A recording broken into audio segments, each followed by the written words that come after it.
everyone, and welcome back to Meeple Leaf Reviews. This is Jacob. This is Jeffrey. And today we're doing a before and after, which Jacob loves telling us all about them, so take it away. All right. Before and after is where we give you our expectations before we've ever played the game. Then we go and we play the game one time, come back and give you our first impressions and see if that met our expectations or not. And today, this game is going to be Anachrony, and I have expectations for this game. Yeah, I sure do too. So Tricarion is the first game from that company, Mindclash Games, yeah. Which you quite enjoyed. Yes. So tell me your expectations going into this one. Well, I mean, this game has big shoes to fill. Tricarion is definitely in my top 3 games of all time. So this is the second game that this company is coming out with, and I'm hoping it's going to be awesome. Your top 3 games is going to need to have 4 games in it if you like this one. Exactly. We'll see how that works. Yeah, there's a lot of interesting things going on. I was excited again. I like Tricarion as well. Mm-hmm. So I backed this one on Kickstarter based on how much I liked Tricarion. Yep. I've been waiting anxiously to get it. Finally got it. Read through the rules. The rules were pretty clear and easy to understand. There's a lot of interesting things going on. I really like that aspect of you can gain resources right away. Right. Now by getting them sent back to you from the future.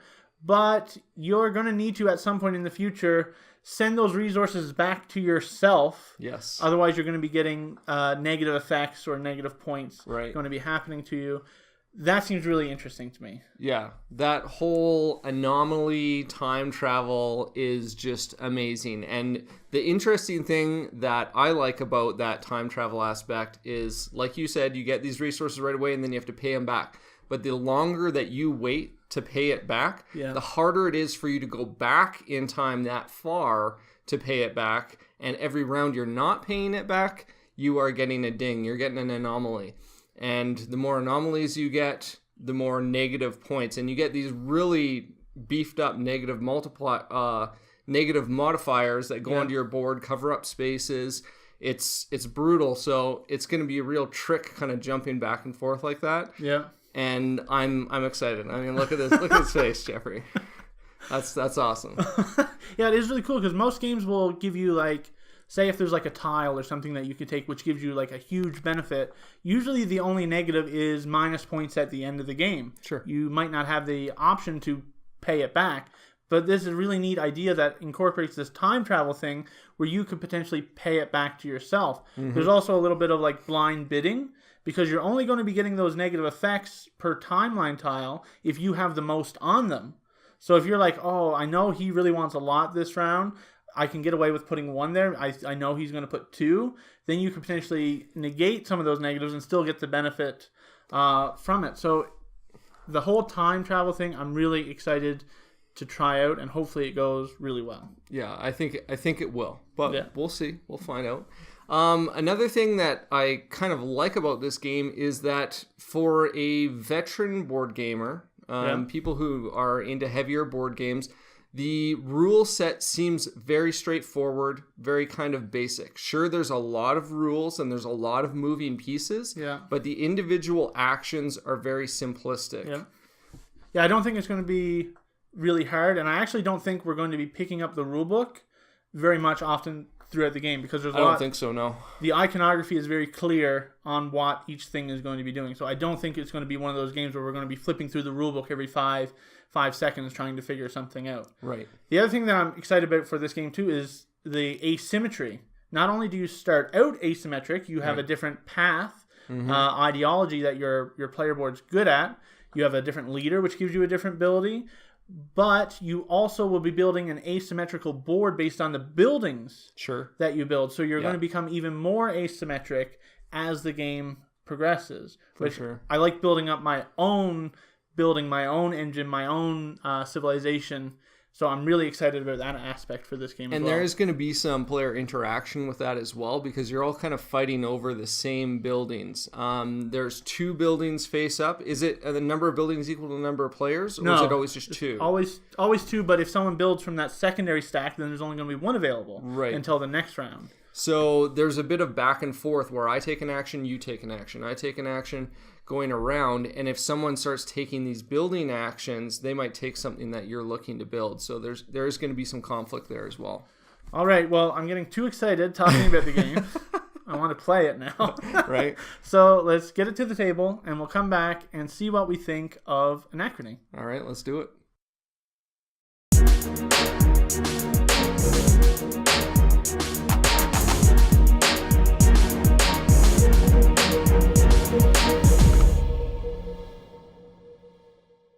Hello everyone and welcome back. We just finished playing Anachrony. A little bit of background into our first play. We did play it 2-player, and it took 1 hour and 34 minutes. Right. Additionally, teaching the game took 24 minutes. Right. This is my first time teaching. I think I could get that time down. Yeah, I think the teaching aspect could definitely come down. I felt like for gameplay, we were clipping along at a fairly good pace in the beginning. There were a couple pauses here and there just to double check rules real quickly. But I don't know how much time we can knock off the game. I think 2-player, 1 hour. Yeah, maybe. The rules, the only time that we had to look at the rules were the super projects. Yes. Yeah. To just make sure that we knew what they did. Right. Other than that, I didn't really have to look in the rulebook at all, which is what I expected going in. So did this game live up to the big shoes that it needed to fill? I feel like it's the younger brother to Tricarion. Right. Tricarion's like the cool older brother, and Anachrony is just like, oh yeah, I want to be like you someday. Well, this is 1 play, right? Right. This is just after 1 play, and with future plays, the game could grow on me more, and it might be really good. Well, and also you have to compare Tricarion base game to this base game, because this has like 3 modules that we did not play with. We just played with the base game. Yes, exactly. So adding in those modules could make it like its cool older brother. Yeah, exactly, right? I mentioned about the whole timeline aspect, but getting resources and then having to send them back to yourself. Yeah. I definitely felt that in the game. Yeah, I felt like I was doing that. I had to take an action to like time travel back to set my focus back to a certain point in time. Then I had to give myself that resource back. And it's not as easy to do as what it seems, because you need to be able to build a building to travel back to that time and then get the resource and then take the action. And also the fact that you can take 2 resources every round from the future. And when you go back, every time you go back to a location, you can only kind of rectify one of those. Yes. You can't do both, even if you have the resources to pay for it right then and there. Yep. You can only do one, and then that's it. You have to go back on a future turn to that same location again to pay for the second one. So choosing whether you're going to do 0, 1, or 2 resources from the future is kind of a big deal. Yeah. And if you don't do those, like take resources from the future, then you're like, okay, well, I won't be getting any paradoxes. Right. But then you limit yourself because you need to be able to pay those back. And when you do that, you show how efficient you are with using time travel. So there's a whole time travel track that you would move up on. So if you don't take those advantages, you can't move up on that track. Exactly. And that track goes up in increments of 2 in the beginning, and then I think in later it goes up in increments of 4 or something like that. So, and we played it was about 40 to 60 points at the end game for our first game. This track goes up to like 16 points, so that's like 1/4, 1/6 of the points you'd be getting. So I felt like there was a lot of things in this game, a lot of mechanisms that were interacting with each other. Like it wasn't just like this part of the game does this over here and this part does this. It felt like everything kind of worked together. They were interlocked in different ways. You needed resources for this and this, but you needed to be able to do this. So I felt like I was being pulled in all these different directions, and even though I might have had a plan for certain resources that I took, if the plan changed, I could use them for something else, which was good. Sure. Yeah. I also felt like I was saying in the before section that there was going to be player interaction, bidding for like these buildings and whatnot.